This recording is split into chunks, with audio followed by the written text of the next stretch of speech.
I want you to pay attention to this woman right here who looks like she's had a bit of processed foods.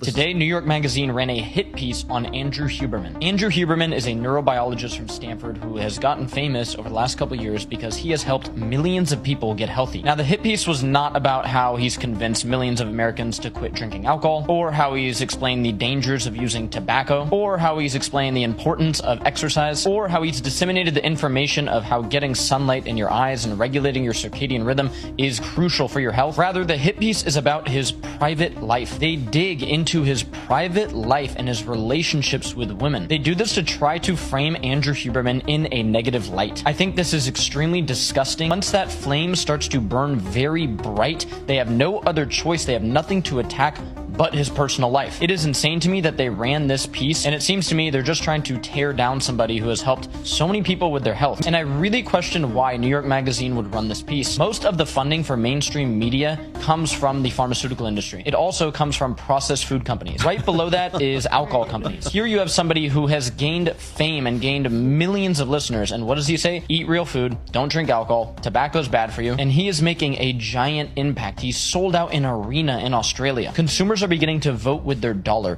and when something becomes such a big threat to their bottom line, they will do what they need to do to destroy that person. So I stand with Dr. Huberman. Let me know if you do below. Keep in mind that he has broke no laws. All the stuff that they said in his personal life, there's no law. Andrew Huberman does a podcast on medicine. I've seen all his stuff. For sure. But he doesn't hit you up about dating advice. Why does that matter if he's doing abusive things behind closed doors? Yeah, no, it wasn't abusive. It's that he was seeing multiple women at the same time. The article that I saw said that he was abusive. What do you mean? Like physically abusive? It didn't say. That's what I was telling you at the Yeah, beginning. It was very vague. It said that he was very disloyal and unfaithful. Okay. And that he was abusive. Literally the word abusive behind closed doors. I didn't see anything implying that he I'm sure hit like anyone. verbal abuse or whatever, but regardless, what he does in his private life is just like any other celebrity or any other person on the planet.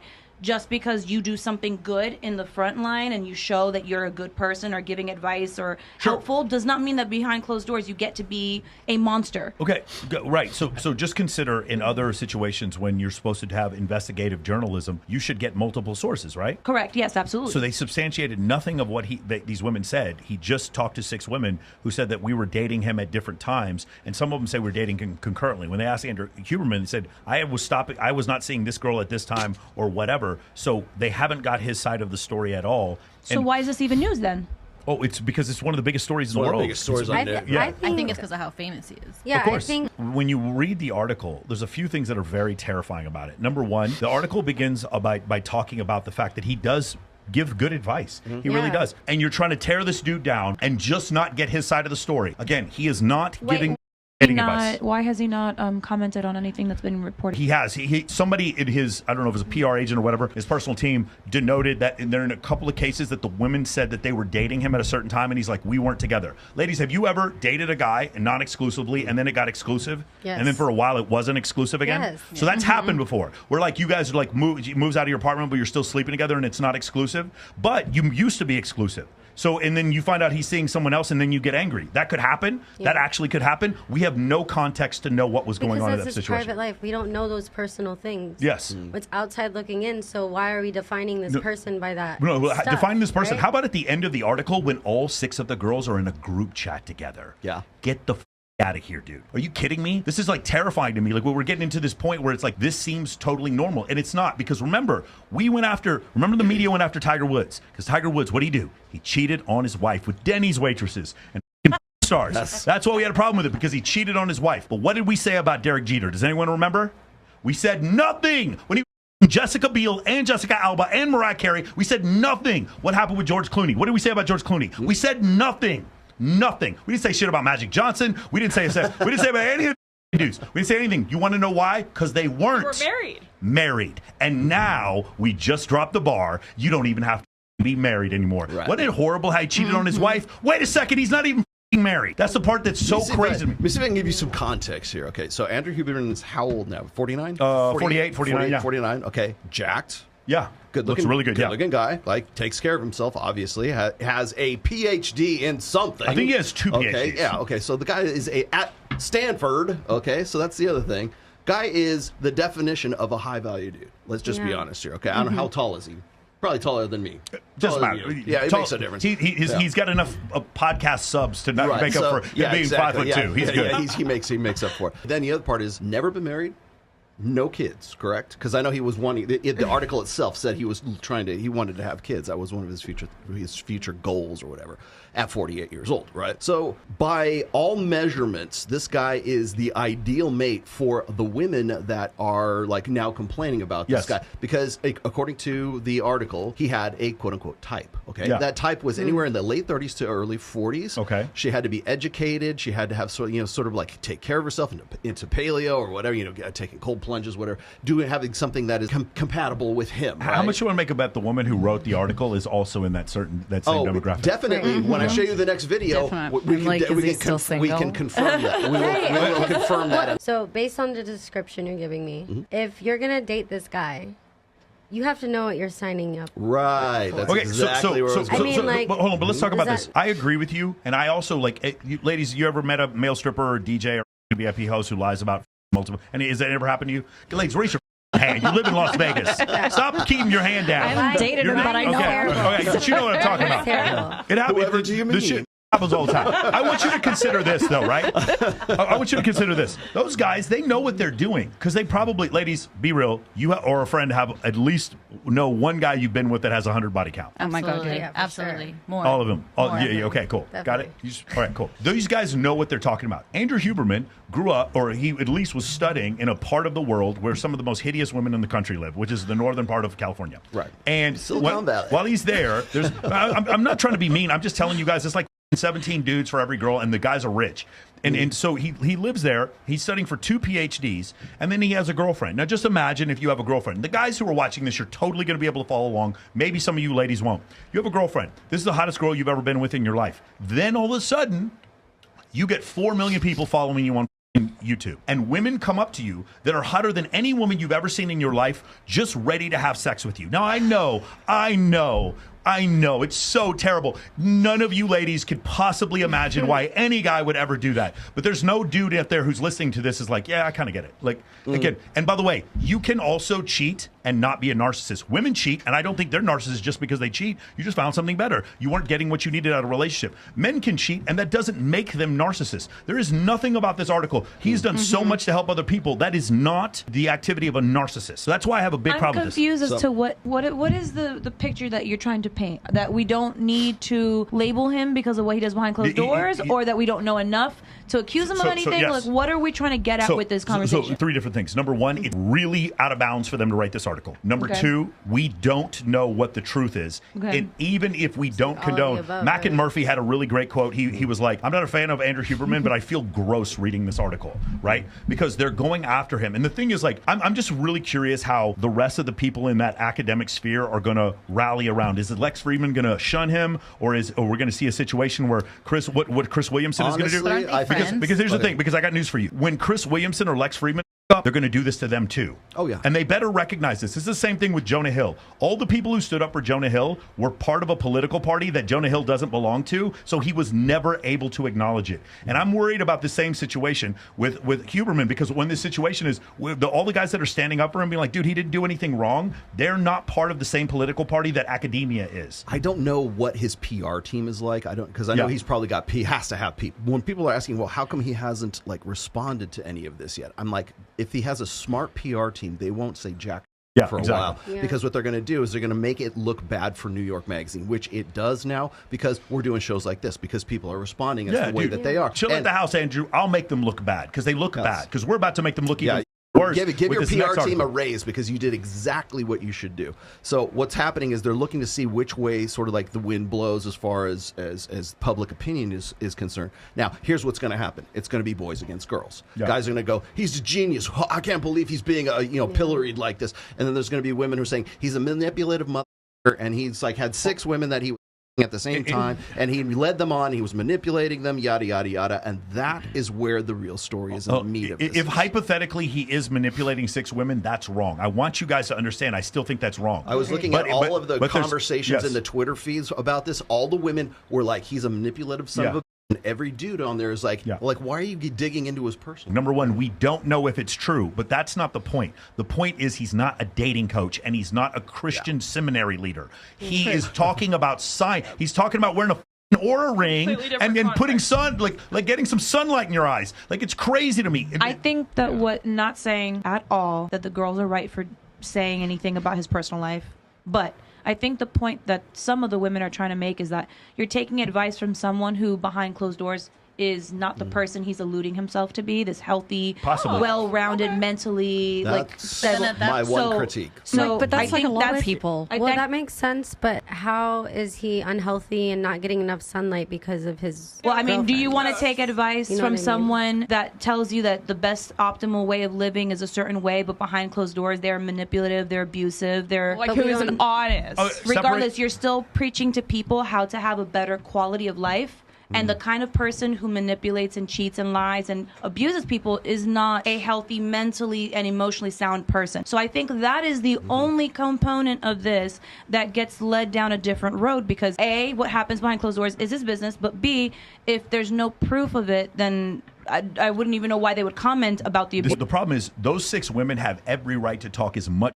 about him as they want, just not in the New Yorker. That's crazy. Front page on the New Yorker. Could you imagine the cover story? Do you want to know something? The New Yorker did, not them. But hold on a second. Let me tell you something else. If I was dating 6 women at the same time and I got caught, the New Yorker wouldn't write about it because I'm not that popular. You want to know? So not only is the New Yorker doing this to a man who isn't married, they're swagger jacking him because he's the most popular dude in this whole field. No, because it gets them publicity. Okay, that's what swagger jacking means. Okay, but do you understand? Like, it's the same thing as that girl's video that you posted the last time I was here, where she's like, I want to get gangbanged by like 600 people in the bathroom. Yeah. Like, obviously, they're jumping on a bandwagon of something that has no right. I don't know. They just want to be able to say that they had a piece of, I guess, the pie that's being passed out right now. And if it's really not that deep, because no one has had proof yet, then why are we even talking about it? Because in the interest of full disclosure, he has talked about relationship stuff. He has talked with Dr. David Buss before. He has done relationship podcasts in the past. I don't see any evidence of the abuse. I see Agreed. That's why it shouldn't have even brought up. I see some evidence that he may have been talking to multiple women at the same time. Albert Einstein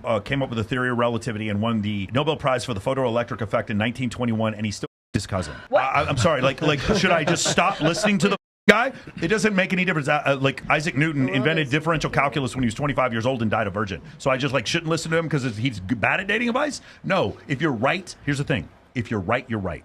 It doesn't make any difference. That's why I don't agree with you on this. If he is coming up with scientific surveys to show a proof, I don't care if 12 girls at the same time. Right. The truth is the truth. If you're right, you're right. You don't care. Okay. You don't care. But it doesn't mean it's wrong. And no one has said to him that none of his stuff is right. That Karen earlier with the jiggly chin said his stuff was wrong. But the Karen with the jiggly chin is looking for her 15 minutes as well. For sure. Regardless, everyone knows that he's done more good than bad, right? So I think that right now the only thing is that you don't care. Like, he beat the out of this girl one time. Bro, but if he beat his girlfriend and there was proof, this wouldn't even be an article, and it wouldn't be in the New Yorker either. It'd be in the New York Times. I'm saying what you're saying is that you don't really care about that component. It's not that you weren't physically there to be involved as him with these individual girls. You have no idea what their dynamic is, and women are crazy. Trust me, I have nothing but girlfriends too. No one will ever know except for those 2 in the room. So the crazy thing is, you can't take what could be his personal. For all we know, he could be dating through time, trying to find a girl that he feels is his perfect match. Which is pretty much we don't know. Normal. You know what I mean? It's none of our damn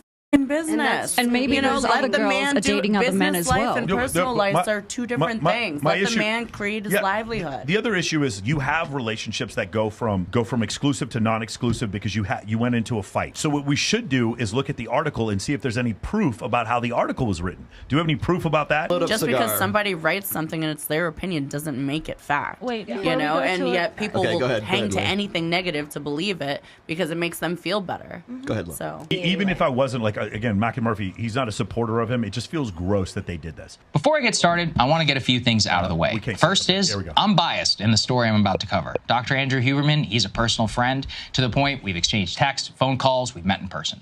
A lot of my anger around this is of seeing my friend smeared, but I'm also going to try and fuse my personal outrage at an injustice to a friend with some journalistic rigor and expose what I believe to be a genuine hit job that has bigger cultural implications. Let's start with the smear job itself. New York Magazine, which which is a subsidiary of Vox Media, published a front-page story on Monday morning titled "Falling for Dr. Huberman: The Private and Public Seductions of the World's Biggest Pop Neuroscientist." Now, you might expect the story to detail perhaps some health lies or bad advice possibly that was proven from the most popular health podcast in the world, and you open up that story. You find 8,000 words. After reading them all, you will come away with this information. Dr. Andrew Huberman, who is unmarried, engaged in simultaneous relationships with up to 6 women, according to his ex-girlfriends and lovers. I'm not kidding. And if you want, you can read the entire piece for yourself. It exhaustively details a lead-up of how Huberman has self-admitted to therapy and a tough childhood, then immediately begins to parse in detail these scurrilous allegations of his ex-girlfriends, who apparently have formed their own group chat to try and take him down. What is crazier is what I then found out by asking those behind the scenes. Now, according to those familiar with New York Magazine's original reach out to Dr. Huberman, the vibe started out quite a bit different. The New York Magazine's original email, which I obtained and is so unbelievable that I was given permission to read a few quotes for you here on the show, is in August of 2023, New York Magazine reporter Carrie Howley emailed saying, quote, "I am writing in the hopes that one of my big stories this year might be the phenomenon of Dr. Andrew Huberman. When my editor suggested I look into him, I basically shot him down. It didn't seem like the kind of thing I would be into. I listened to a single episode. Predictably, months later, I'm fully addicted and devoted." She continues, "Due to some of the episodes that deal with stress, I'm taking care of my mental health. It was almost like I couldn't engage or become interested until Dr. Huberman made it all profoundly concrete and chemical. I know I'm far from the only person to have experienced this change." She adds a few more buttery things about how much she loved the podcast, and she said and got no reply. Now, the story should have died there, right? No. Suddenly, the Huberman love affair turned into something very different. Months later, those familiar say that Huberman's colleagues, his family, and his friends from high school began to be inundated with emails from New York Magazine requesting anonymous information on Dr. Huberman. One of the emails reads as follows. Subject line, "Off-the-record conversation with New York Mag." Email text, quote, "In the interest of transparency, there have been serious allegations made about Andrew as well as the academic work that he is up to these days." Now, hold on a second. What serious allegations? That he was not faithful to his girlfriend? Why is that pertinent to speak to his colleagues about? And what about his work at Stanford? What are you talking about? Here it turns out nothing, despite the author's best efforts to smear Andrew Huberman's work at Stanford and presenting him as some no-show at his own lab, insinuating that something was afoot because of its transition. Stanford itself stood up for him in the piece, saying his lab was fully operational, nothing she was insinuating was true. As for these, quote, serious allegations, again, literally, it is from his personal life. And where did these allegations come from? Well, it doesn't take a genius to see that the sources of this story are jilted lovers of Andrew Huberman's. And it appears, based upon my conversations, again, with those familiar, that the reporter was able to make contact with them by literally trolling for negative comments on Reddit threads and Instagram comments.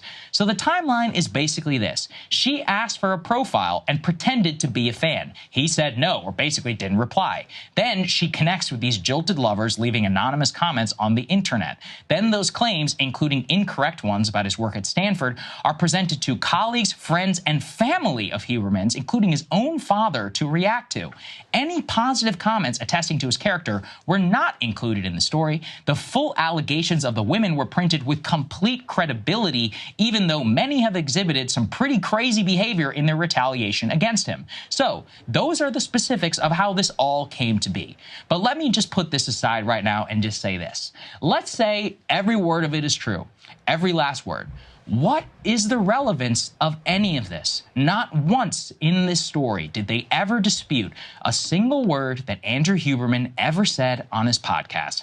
Not once did they prove that he is less than he says he is, including the fact that Stanford University publicly confirms that he remains not only a professor, but one who continues to publish research and teach students at this university. Not once were they able to prove misinformation, malinformation, whatever you want to call it.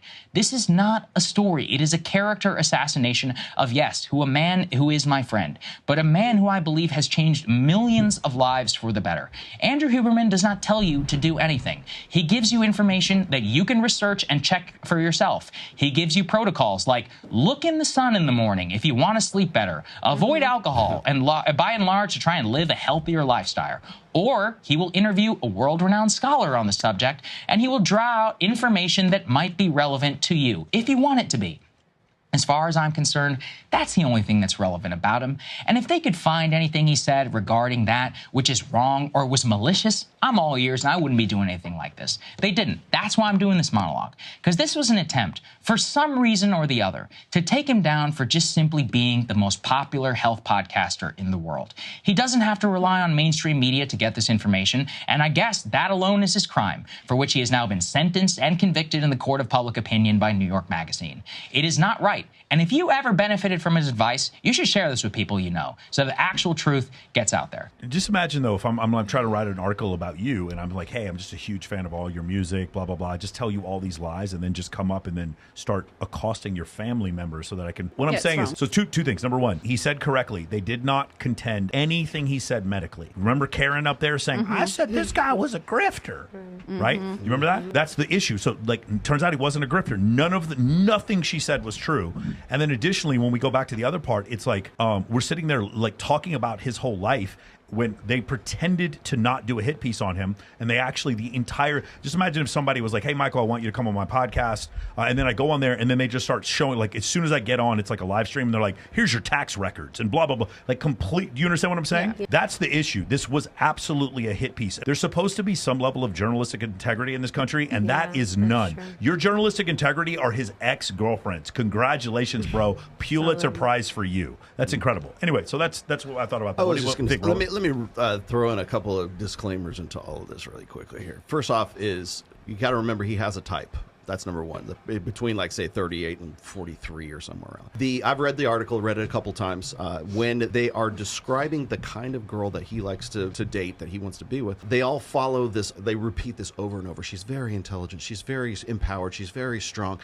One of the main girl has like 2 kids, and he was like a little concerned about her fertility because he wants to have kids as well. And she's 43, so she's pushing into the perimenopause area right there. So honestly, I can understand why he would be concerned with something like that, but he's basically spinning 6 plates at the same time, right? If I have a criticism for him, first of all, it's if those women are as intelligent and as empowered as the article says, they didn't know that this is Andrew Huberman. They didn't know that this guy is jacked at like 48, 49 years old and is the number one podcaster in his niche and is just an amazing individual to begin with. Do you not think that there will be other women that would be like some way interested with this guy? So that's number one. Number two is if I can find one fault in Andrew Huberman is that he was not above board about it. Now, we got a pickup artist right here. And I know that in the past I have talked about spinning plates as well, but one of the things that I talk about when I say men need to date non-exclusively is you need to be above board with it.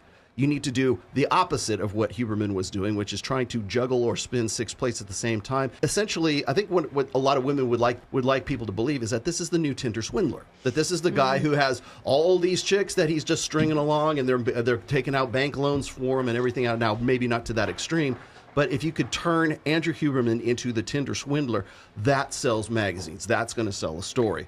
My only concern with all of this is, and I understand there's going to be somebody going to say, well, it's his integrity, it's his character. So does that in any way damage the information that he's delivering? No, it doesn't.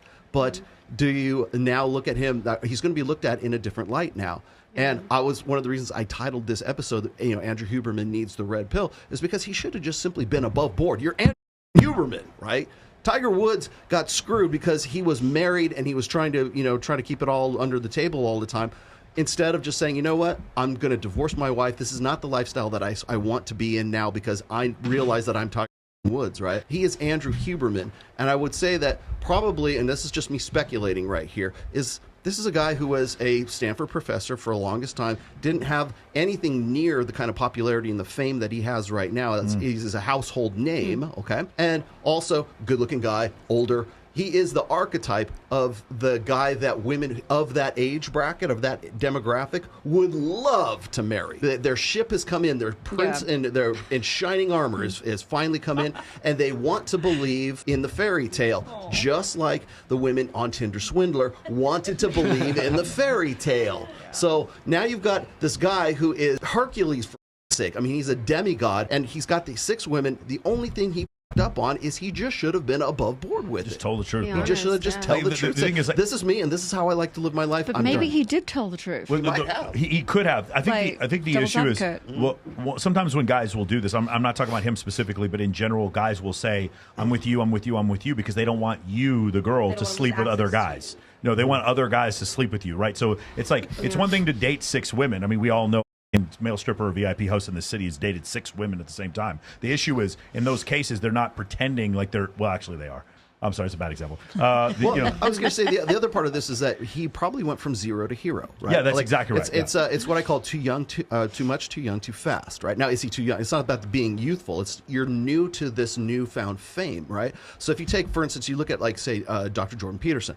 Before 2017, he was just this obscure professor at the University of Ontario or Toronto, wherever he was at, probably making about $80,000 to $100,000 a year in his teaching position in Canada, and goes from that to making $80,000 a month on Patreon alone. Sells out worldwide. He's probably worth $8 or $10 million right now. Goes from nothing, from 0 to hero. Too much, too young, too fast. And what happens? He carries on his benzo addiction and becomes sort of a basket case, has to go to rehab, has to reinvent himself afterwards, because he's not ready for the fame. He's not ready for, he's taking his old way of thinking and his old order mentality into, now I've got $10 million. So if you apply the same sort of dynamic to Andrew Huberman, the guy is a Stanford, it's still very high status, don't get me wrong, but not as high status as he is now, on the cover of freaking New York Magazine, right? So you've got a guy who probably still is in his head thinking, I want to do things the right way. Well, the right way is to date one woman at one time, and that's it, right? Just one monogamous, perfect world, right? Well, then he realizes, I'm Andrew Huberman. I can have this chick too. Oh, and this one, and on down till I got 6 of them, and I'm trying to spin 6 plates at the same time. I don't even think it's I can have this one too. I think it's more like he's never experienced. I just don't think ladies understand. Maybe you would. Maybe if your dream actor came to you while you were in a committed relationship and you could just get away with it and nobody would know. But imagine that times 17, because men have all testosterone, and I just don't think people understood. So I can actually understand 1 or maybe 2. If he actually was lying to all 6, that's a foul. But the thing is, it's still nobody's business. Cosmo? I mean, Rolo, you opened so many points for me right now. I'm honestly very confused on how this is even talked about right now, because I don't think it's subtle at all. And I think, like what Mike was saying, is a hit case. It's very obvious, and I think it's clickbait. And I'm still confused on what he actually did wrong. I'm sorry if I wasn't paying attention. Yeah, in the story, so he's telling multiple women, right? Yeah, he's saying, you're my girlfriend, you're my girlfriend, you're my girlfriend. He's future forecasting with 6 individual girls. Right, and I think you nailed it. It's very, like, what is he doing wrong? The only thing that he did wrong was try to be very discreet and try to, social conformity. Be like, this is what people perceive me as, so I'm going to go ahead in this direction. What Tony Robbins did was genius when he dropped that documentary, I'm Not Your Guru. I thought it was a brilliant move for him to tell people, I'm not perfect. I'm not your guru. There is a sense of freedom of just being like, okay, this is not like I'm a human being. And like what Mike was saying, I'm teaching you how to do all these things. What does it have to do with my dating life? I feel like what his PR team is doing right now is absolutely genius. Don't respond. Let the people respond on how you're going to be perceived. If you are as good as you think you are and you're helping people like Mike Sartain, Roller, you're going to do a podcast, you're going to spend 30 minutes talking about it, defending him. Therefore, I think it's genius what he's doing. The fact that he hasn't reacted, they haven't done any statements, is a great move. Mike, if somebody comes up to me and says, I hate your red hair, how am I going to react? I'd be like, bro, what are you talking about? Like, I'm not going to have no reaction. I have no red hair. It's so ridiculous. I think how he's reacting right now is perfect. Yeah. It's go ahead, talk.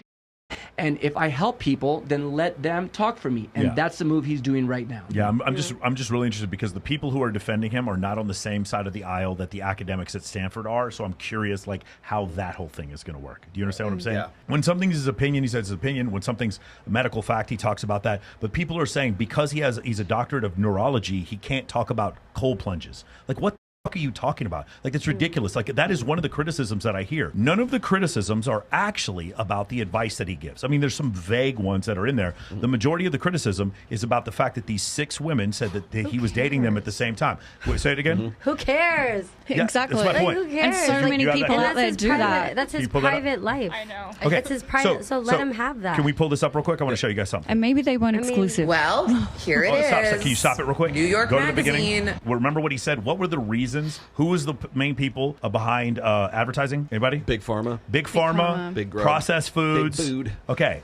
And then I want you to pay attention to this woman right here who looks like she's had a bit of processed foods. And then let's listen to what she has to say here. She needs a cold Well, plunge. here it is.